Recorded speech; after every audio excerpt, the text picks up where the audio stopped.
Estamos aqui para falar acerca dos escritos de Darwin e sua relação com a lógica. Gostaria de lhes apresentar alguns detalhes do que Darwin escreveu e do relacionamento desses escritos com o pensamento da sociedade atual. Tive a oportunidade de começar a estudar o bacharelado em Química e, naquele período, fiz uma experiência curiosa junto aos colegas que estudavam Química também. Perguntei a esses colegas se eles acreditavam nos escritos de Darwin. E praticamente todos eles disseram que sim. Portanto, todos eles se revelaram evolucionistas. Perguntei a eles se eles acreditavam também na origem da vida em conformidade com o que Darwin pregava. E eles também repetiram que sim. O fato curioso que existe em relação a esta simplória pesquisa que fiz entre os meus colegas do bacharelado de Química é que Darwin nunca escreveu sobre a origem da vida. Darwin escreveu acerca do que ele próprio chamava de origem das espécies. E esta origem das espécies, por si só, já é uma expressão que contradiz o seu próprio conteúdo. Por quê? Porque para entendermos o porquê dessa contradição, precisamos, primeiramente, procurar definir o que é espécie. Quando vamos ao conhecimento da biologia, ao que existe de mais consensual no âmbito da biologia, vamos chegar a uma definição de espécie como sendo uma classificação de seres vivos que, entre eles, são capazes de reproduzir seres de mesmas características. Isto é uma espécie. Este conceito de espécie é um conceito difícil, na verdade, de se objetivizar, porque, muito especialmente dentro do reino vegetal e do reino animal, nós vamos encontrar incompatibilidades com o próprio conceito. Mas uma característica é essencial ao conceito de espécie: sua capacidade de reproduzir seres da mesma espécie. Em outras palavras, simplificando o raciocínio, vamos observar que um gato e um cachorro não conseguem cruzar e, portanto, não conseguem gerar seres da mesma espécie. Por quê? Porque são de duas espécies distintas. Então, não sai um animal que seja híbrido entre um cachorro e um gato, porque são espécies distintas. E Darwin escreveu seu livro, denominou seu livro de Origem das Espécies a partir da seleção natural. E a contradição dos escritos de Darwin nasce já do título. Quando ele fala de origem das espécies, ele está falando de algo que é impossível, porque não há como se originar uma espécie senão por meio de seres da mesma espécie que tenha originado o resultante deste cruzamento. Darwin, na verdade, não falava com objetividade, e quem lê o livro de Darwin vai verificar que é mais fácil você deixar de acreditar no evolucionismo após ler Darwin do que antes de ler. Porque o livro A Origem das Espécies é, na verdade, um relato de uma série de fatos verdadeiros e que chegam a conclusões erradas. Curioso destacar que já no primeiro capítulo do livro A Origem das Espécies, Darwin chega a um excesso de sinceridade ao afirmar, em outras palavras, algo mais ou menos assim: sei que muitas pessoas chegariam a conclusões completamente diferentes das conclusões a que cheguei a partir dos estudos que fiz. Em outras palavras, ele relata que o ponto negativo, o ponto frágil, o ponto que, no fundo, não é científico do trabalho dele, são exatamente as conclusões a que ele chegou. E por que isso? Se nós entendermos de fato, se nós tivermos a coragem de ler Darwin, nós vamos entender que esta frase, de fato, resume todo o livro dele. A frase em que ele diz que as pessoas, na maior parte do livro, as pessoas vão chegar a conclusões distintas das conclusões às quais ele chegou, a partir dos mesmos dados. Por que a relevância deste escrito, deste parágrafo específico? Porque ele revela, de fato, as duas faces do livro de Darwin. A face verdadeira, as constatações, as verificações in loco que ele fez e que, com clareza, são fatos inequívocos. E o outro lado, a fraude, a falácia do que existe. E vamos entender um pouquinho de falácia. Existem dezenas de espécies de falácias. E a falácia vem a ser o quê? Vem a ser a fraude no raciocínio lógico. Vejamos, por exemplo, que podemos chegar a uma conclusão correta, um raciocínio correto, em cima de 3 mentiras. Vamos tomar um exemplo. Se eu disser para vocês que todos os animais de 5 pernas voam, a aranha tem 5 pernas. Conclusão, a aranha voa. São 3 mentiras. Primeira, animais de 5 pernas voam. Primeira mentira que está aí é que não existe nenhum animal de 5 pernas. A segunda mentira, a aranha tem 5 pernas. Não, a aranha em geral tem 6 pernas. E a conclusão, a aranha voa, também é uma mentira. Todavia, isso é um raciocínio lógico correto. Mas é uma falácia. Uma falácia, todavia, logicamente correta. Nós podemos também dizer o seguinte: o Brasil foi tricampeão mundial de futebol. E o Ayrton Senna também foi campeão mundial de Fórmula 1. E por causa disso, o Brasil perdeu de 7-1 da Alemanha. Olha, estou fazendo 3 afirmações que são verdadeiras. Todavia, as 2 primeiras não explicam a terceira. Isto também é uma falácia. As falácias mais utilizadas na ciência, especialmente na ciência especulativa, como é o caso daquilo que se diz ciência, o que ocorre comumente com o pensamento evolucionista, são falácias ligadas à relação de causa e efeito. As falácias do evolucionismo se comparam àquela em que se diz mais ou menos assim: um fato verdadeiro, todas as pessoas que têm câncer costumam beber água. Conclusão, água dá câncer. Todas as pessoas que têm câncer costumam beber água, isso é uma verdade.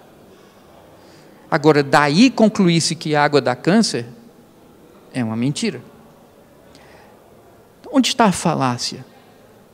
Está em tomarem-se dados verdadeiros e, a partir desses dados, chegarem-se a conclusões falsas, querendo fazer uma falsa relação de causa e efeito entre os argumentos originários e a conclusão a que se chega. Isto é a falácia.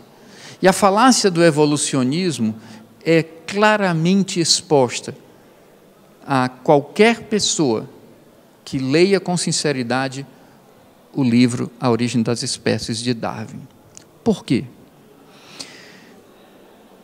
Nós estamos diante de um livro que originou-se de um conjunto, creio que de 10 anos, de exames que Darwin fez em meio a diversos ambientes diferentes na natureza, ambientes aos quais ele visitou em uma viagem com o seu navio Beagle, que rodeou a América do Sul, esteve inclusive no Brasil, e foi até o arquipélago de Galápagos, e depois foi inclusive à Austrália, Nova Zelândia, e coletou uma infinidade de dados. E agora apresentou seus dados, e destes dados criou conclusões que são todas integralmente falaciosas. Por que eu digo que são falaciosas e por que realmente elas são falaciosas? Vamos examinar quais são as conclusões a que Darwin chegou e quais são os argumentos que ele utilizou. Para examinarmos essas conclusões e esses argumentos, precisamos previamente ter em mente que nós, seres humanos, assim como também os animais, assim como os vegetais,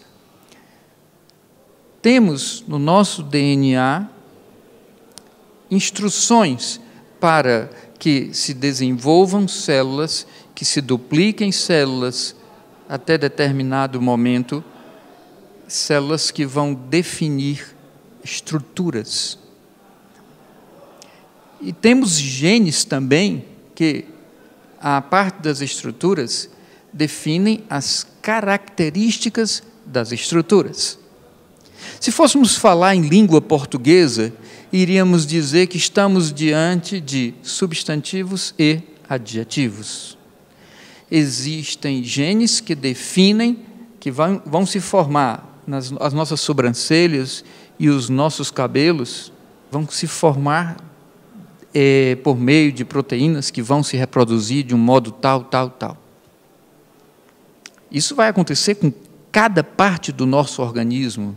Existem genes que vão definir a formação de um aparelho digestivo, a formação do fígado, a formação do pâncreas, a formação dos rins e assim por diante, toda a estrutura digestiva do organismo, por exemplo, do organismo humano, que vão definir a formação do globo ocular, da boca, do nariz e assim por diante, com todas as estruturas necessárias ao cumprimento de suas funções, como, por exemplo, que o olho terá receptáculos na sua concavidade interna, na sua retina, receptáculos de células que são capazes de analisar a frequência da onda luminosa que vai chegar até ele e vai disparar, por meio de reações químicas, algumas dezenas de milhões de informações que vão todas direcionadas ao cérebro, até que o cérebro forma, acredito que em 1/20 de segundo, aquilo que nós vamos chamar de imagem. O que você está vendo, na verdade, ao olhar para esta imagem que está aparecendo no visor, na sua tela, o que você está vendo, na verdade, é um conjunto de sinais luminosos que estão chegando à sua retina, estão impulsionando por reações químicas, células que, por sua vez, levam informações elétricas, por impulsos elétricos até o seu cérebro. Lá, estas informações são decodificadas e transformadas em uma imagem. Esta imagem é jogada dentro do pensamento e isto faz com que você entenda que o que está sendo visto é uma pessoa, um objeto, ou seja lá o que for. Isso tudo ocorre porque existem estruturas no nosso DNA que determinam a formação. Existem genes que determinam a formação dessas estruturas e a capacidade dessas estruturas realizarem as funções para as quais elas existem. Reparem bem, eu estou falando do termo estrutura. Ao lado destas estruturas, existem também genes que vão determinar as características fenotípicas dessas estruturas. Ou, dizendo de outra forma, as características visuais dessas estruturas. Por exemplo, a cor de cabelo, a cor dos olhos, cor da pele, tamanho do braço, tamanho da perna, altura da pessoa, tamanho dos ossos. Nós não estamos falando agora de informações genéticas que estão determinando estruturas, mas sim que estão determinando características das estruturas. Tomemos a título de exemplo o mais famoso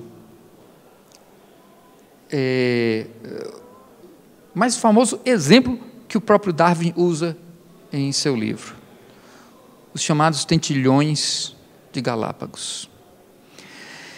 E Darwin observou o aumento ou a diminuição na quantidade de espécimes de tentilhões do tipo A, do tipo B e do tipo C, das raças, vamos dizer assim, desses tentilhões, que se diferenciam fundamentalmente em razão do tamanho do seu bico. E ele diz, ora, se determinada situação climática vai produzir, olha bem o termo que ele usa, tentilhões que tenham bicos maiores ou menores, então isto, uma conclusão a que ele chega, é que o ambiente externo produz modificações genéticas capazes de alterar de tal forma o resultado desta sequência de nascimentos, de gerações, ao ponto de que isso seria possível de criar ou de gerar uma nova espécie. Observe que, ao examinarmos o raciocínio de Darwin, nós vamos observar que todos os argumentos que ele usa são argumentos acerca das características adjetivas dos seres, nunca das características estruturais.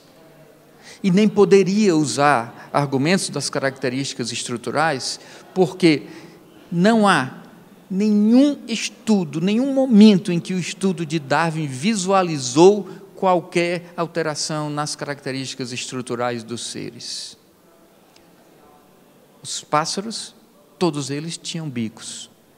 As diferenças entre uns e outros eram bicos maiores e bicos menores. Como visualizou diferenças entre bicos maiores e menores, chegou agora à conclusão de que era possível se formar espécies, porque o meio ambiente geraria espécies mais adequadas às modificações que se realizassem dentro desse meio ambiente, e para isso entraria em operação algo que é uma verdade, todavia mal utilizada por ele, a que ele chamou de seleção natural. Ora, a seleção natural que Darwin verificou é toda verdadeira. E é muito óbvia que, se um pássaro é mais apto para viver em uma determinada situação em que se exige um bico maior para se alcançar determinado tipo de alimento, é mais do que óbvio que os pássaros que têm bicos menores não vão conseguir sobreviver com tanta facilidade naquele ambiente e, por isso mesmo, vão sofrer os efeitos, às vezes, da inanição e, por consequência, da própria dificuldade de reprodução, o que vai fazer, por outro lado, que pássaros com bicos maiores, mais apropriados àquele meio ambiente, se reproduzam com mais facilidade. Todavia, o que, de fato, em verdade se observa, é que aqueles pássaros têm bicos maiores, os outros têm bicos menores, mas todos eles têm bicos. Não existe uma evolução de bico maior para bico menor. O que existe é uma alteração da característica chamada bico. Não há pássaro sem bico e depois nasce pássaro com bico, e pássaro com bico então é mais apto a viver do que pássaro sem bico. Em outras palavras, eu estou dizendo para você que está me ouvindo, que o que Darwin fez foi verificar características das estruturas dos seres e, com base nestas infinidades de variações de características, chegou ele a uma conclusão absolutamente errada, falaciosa, enganosa, de que os seres podem evoluir por seleção natural ao ponto de se formarem novas espécies. Darwin nunca relata em seu escrito todo, seu livro todo, que viu uma nova espécie sendo formada. Ele viu características adjetivas dos seres, sendo que estas características tornavam determinados grupos de seres mais ou menos aptos a viverem em determinadas circunstâncias. Todavia, este conceito não é um conceito, jamais pode ser um conceito que caiba dentro do que nós chamaríamos de evolução de espécies. Este é um conceito que, de fato, pode até determinar algo chamado raça. Todavia, um cachorro, por menor que seja, e um outro cachorro, por maior que seja, um dog alemão, ambos são cachorros, ambos têm todas as estruturas genéticas de cachorro, e somente o que modifica entre um dog alemão e um shih tzu, por exemplo, são características adjetivas. Ambos são caninos. Um shih tzu não é uma nova espécie de animal, nem um dog alemão é uma nova espécie de animal. Os dois fazem parte da mesma família de canídeos. E eles não geraram, como nunca vão gerar, uma nova espécie, apesar da diferença brutal que existe entre um shih tzu e um dog alemão. Mas vamos estudar que diferenças são essas. E ao estudarmos, vamos verificar que existe rigorosamente, apenas, unicamente, diferenças de características das estruturas. Nunca diferenças de estrutura. Essas características, portanto, que determinam a diferença entre um shih tzu e um dog alemão, como disse, são características de natureza, que são características da natureza estrutural desses animais. Todavia, uns e outros possuem rigorosamente a mesma estrutura. Mudam-se características adjetivas. Fundamentalmente o quê? Tamanho do animal, que envolve naturalmente o tamanho de todas as suas estruturas. O coração de um shih tzu é um coração muito menor do que um coração de um dog alemão. Tamanho do pelo, cor do pelo, densidade do pelo, cor de olhos e assim por diante. Nós estamos falando, então, exclusivamente de características adjetivas que distinguem raças dentro de uma mesma espécie. Todavia, o que Darwin fez? Observou, e aí é uma verdade, toda a gama de características adjetivas que existem entre animais da mesma espécie, e disso tirou a conclusão completamente falaciosa de que estas diferenciações entre animais da mesma espécie seriam por meio da seleção natural, ou seja, da sua aptidão, a aptidão que cada espécie teria a viver dentro de determinadas circunstâncias ambientais e climáticas, que isto seria forma de originarem-se novas espécies. Não existem novas espécies. E, a propósito, podemos observar até mesmo que, se formassem espécies novas, isso não seria um processo evolutivo. Vou explicar. Imaginem só que existisse um animal que era quase vaca. Teria tudo que uma vaca hoje tem, exceto uma única coisa: um fígado. O fígado tem uma série de funções vitais para a vida, inclusive o metabolismo de praticamente todos os alimentos que ingerimos. Ou seja, o alimento, ao passar pelo tubo digestivo, dele são extraídos elementos químicos, e vários desses elementos químicos, todos eles levados ao sangue, e no fígado esse sangue, cheio destes elementos, o fígado passa então a transformar esses elementos para torná-los úteis à utilização pelas células. Ou seja, é o mecanismo chamado metabolismo. Então, suponha que existisse uma vaca que tivesse tudo, menos o fígado. E desta vaca, de repente, evoluiu uma vaca com fígado. Se pensarmos nessa possibilidade, porque para pensarmos em evolução, obrigatoriamente tem que haver animais anteriores com estruturas menores, com menos estruturas. Se pensarmos que isso seria possível, então estaríamos dizendo que existiriam vacas sem fígado, portanto, vacas que são muito mais eficientes do que as vacas com fígado, porque elas não teriam necessidade de ter fígado. Então, outra estrutura dentro do aparelho digestivo dela cumpriria a função do fígado.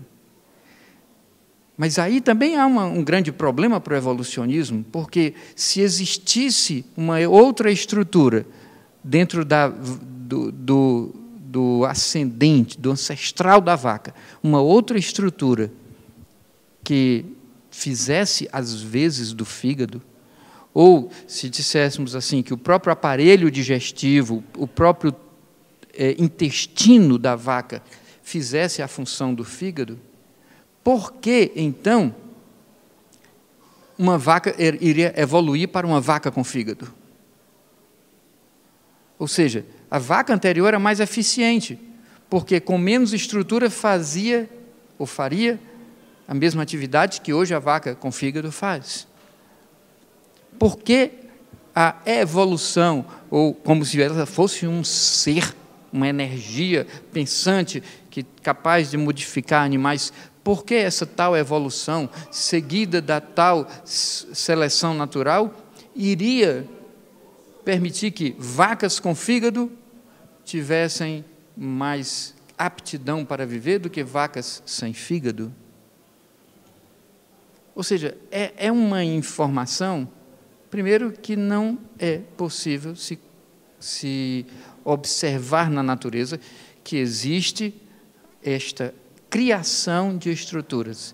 Segundo, se criarem estruturas, como os animais que não tinham, os animais originais que não tinham essa estrutura, viveriam, conseguiriam sobreviver. Pergunte, por exemplo, a um médico ou a um veterinário: é possível um mamífero viver sem fígado? Se não é possível, então como pensar em um animal anterior sem fígado? E se existia um animal anterior sem fígado, então esse animal era mais eficiente do que o atual? Se ele é mais eficiente do que o atual, então o atual não é objeto de uma evolução, mas de uma involução. Então o atual é que deveria ser menos competitivo na seleção natural. Mas vamos voltar a Darwin para concluir o nosso raciocínio. O que de fato acontece é que Darwin relatou verdades e concluiu mentiras. Mentiras que qualquer pessoa sincera, ao lê-las com honestidade, vai observar que, de fato, o que Darwin queria era demonstrar que Deus não é o Criador, demonstrar que os seres vivos são capazes de gerar espécies novas, e para isso ele utilizou de argumentos verdadeiros e conclusões falsas. E eu quero concluir com o seguinte pensamento: se você quer ser evolucionista, leia primeiramente Darwin, para depois você ver que, se você o ler com sinceridade, você vai observar que não há verdade nos escritos de Darwin, senão exclusivamente no relato das diversas raças que ele viu, mas não há verdade em nenhuma conclusão a que ele chegou, porque as conclusões a que ele chegou não mantêm nenhuma relação de causa e efeito com os fatos por ele narrados. Seja verdadeiro. Procure meditar sobre estes fatos que eu aqui apresentei. E se você for verdadeiro, talvez você vai fazer como eu fiz. Eu já fui evolucionista, já fui ateu. E quando eu decidi ser sincero com esse assunto, eu tive que me render à verdade e passei a acreditar no criacionismo. E fiquei tão empolgado em saber que Deus existe, Deus é o Criador, que procurei a sociedade criacionista para servir à sociedade. Sou hoje o secretário-geral da sociedade criacionista. Não para outra coisa, mas apenas para servir à comunidade das pessoas que têm a coragem de pesquisar esse assunto, a coragem de estar assistindo a este vídeo como você está assistindo. É para isso que estamos servindo à sociedade. Eu não tenho formação científica, comecei a estudar química. Meu negócio, na verdade, é outro. Eu trabalho dentro do Congresso Nacional, sou formado em Direito, tenho mestrado em Contabilidade.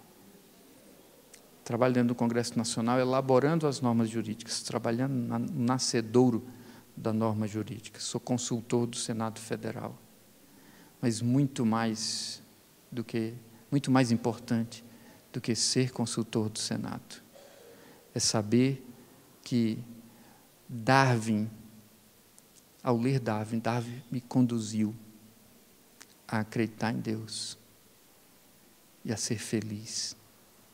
Ser feliz com a certeza de que, muito mais do que ser consultor do Senado, eu sou um resultado da criação de um Deus Todo-Poderoso que me ama, ama você e tem um projeto de vida para nós. Seja feliz com Ele.